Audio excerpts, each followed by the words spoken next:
জিলহজ মাসে কোনো আমল আছে কিনা, যদি থাকে কবে থেকে কিভাবে আদায় করব দয়া করে জানাবেন। কয়েকদিন পরেই জিলহজের চাঁদ দেখা দিবে ইনশাআল্লাহ। জিলহজের চাঁদ ওঠার পর থেকে নিয়ে জিলহজের প্রথম 10 দিন যে কোনো নেকামল বেশি বেশি করে করতে হবে।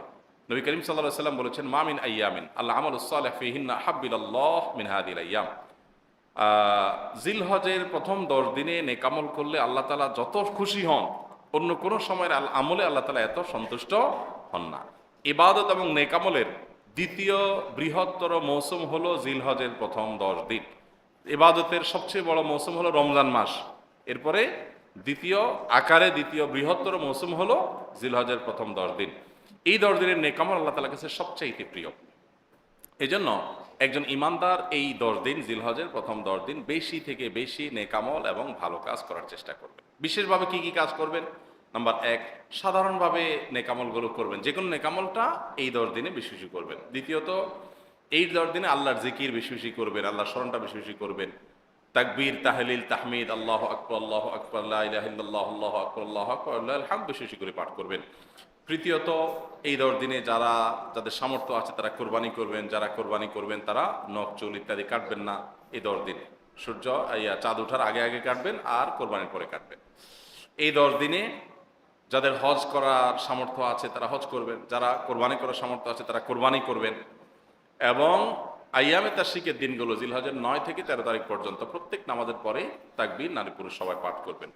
আর এই 10 দিনের মধ্যে আরাফাত দিনে রোজা রাখবেন, সম্ভব হলে প্রথম 9 দিনে রোজা রাখবেন, সেটাও বিনা হাদিস দ্বারা প্রমাণিত। তো জিলহজের প্রথম দশকের এই দিনগুলোতে নেকামল আমরা অনেকেই করতে যাই না, কিন্তু করা উচিত। কোরবানি একা দেওয়া উত্তম নাকি শরীকে দেওয়া উত্তম? কোরবানি অবশ্যই ভাগে না দিয়ে একাকী দেওয়া উত্তম, এতে কোনো সন্দেহ নাই। আপনি একটা গরুর 7 ভাগের 1 ভাগ নিলেন, এটার চাইতে আপনি একটা ছাগল কোরবানি দিলেন, এই দ্বিতীয় অপশনটা অবশ্যই উত্তম, এতে কোনো সন্দেহ নাই। কারণ আপনি যখন শরীকে কোরবানি দিলেন তখন সেখানে অনেক শরীক, তাদের কার উপার্জন হালাল, কার উপার্জন হারাম, কার মিশ্র উপার্জন, কার নিয়ত গোশত খাওয়া, নানান রকমের ঝামেলা সেখানে থাকে। আর আপনি যখন একা একা দিলেন তখন সেই ঝামেলাটা আর থাকে না। তো এই জন্য একাকী কোরবানি দিলে সেটা অধিকতর উত্তম হয়। আমরা সাধারণত গরু কোরবানি না দিলে আমাদের দিলটা শান্তি হয় না। এই দিলটা শান্তি হয় না কি আল্লাহর জন্য, আল্লাহর রাস্তা বেশি টাকা খরচ করার নিয়তে? সেটাই যদি হয় তাহলে অন্য খাতে দানের ক্ষেত্রে কেন এত আগ্রহ দেখা যায় না? তো এই জন্য আসলে আমাদের নিয়তটাকে পরিশুদ্ধ করা দরকার যে আমরা কেন কোরবানি দিচ্ছি। অতএব কোরবানি আপনি একা একা দিতে পারলে সেটা উত্তম। হ্যাঁ, শরীকে দিলে সেটা জায়েজ আছে, না জায়েজ না।